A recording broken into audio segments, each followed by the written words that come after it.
খুবই unique uncommon একটা ফুল তৈরি করে দেখাবো।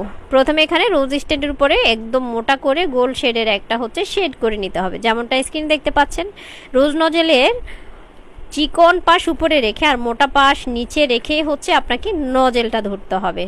ভিডিও দেখানো প্রসেস অনুযায়ী এখানে কিন্তু দুই কালারের ক্রিম নেওয়া হয়েছে, সাদা আর হচ্ছে নীল। হাতটাকে যেভাবে স্ক্রিনে দেখতে পাচ্ছেন উপরের দিকে উঠিয়ে একটু পাপড়ির উপরের দিকে চাপ দিয়ে ধরলেই কিন্তু অসম্ভব সুন্দর ইউনিক হচ্ছে পাপড়িগুলো হয়ে যাবে। আবার একটু লক্ষ্য করার চেষ্টা করবেন, উপর থেকে মাঝখানে একটু চাপ দিয়ে ধরলেই কিন্তু এক একটা করে হচ্ছে পাতা হয়ে যাবে। আর এক একটা পাতা প্রথমে হচ্ছে একটু মাঝারি সাইজের করে করার চেষ্টা করবেন।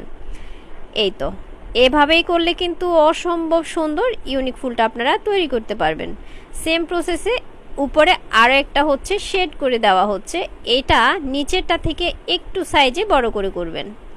আপনারা যদি এখানে 3 থেকে 4 লেয়ারেরও করতে চান তাহলে কিন্তু আরও ছোট ছোট করে হচ্ছে করতে হবে। প্রথমটা লক্ষ্য রাখতে হবে, প্রথম পাতাটা হবে একটু ছোট, তারপরেরটা একটু বড়, তারপরেরটা একটু বড়।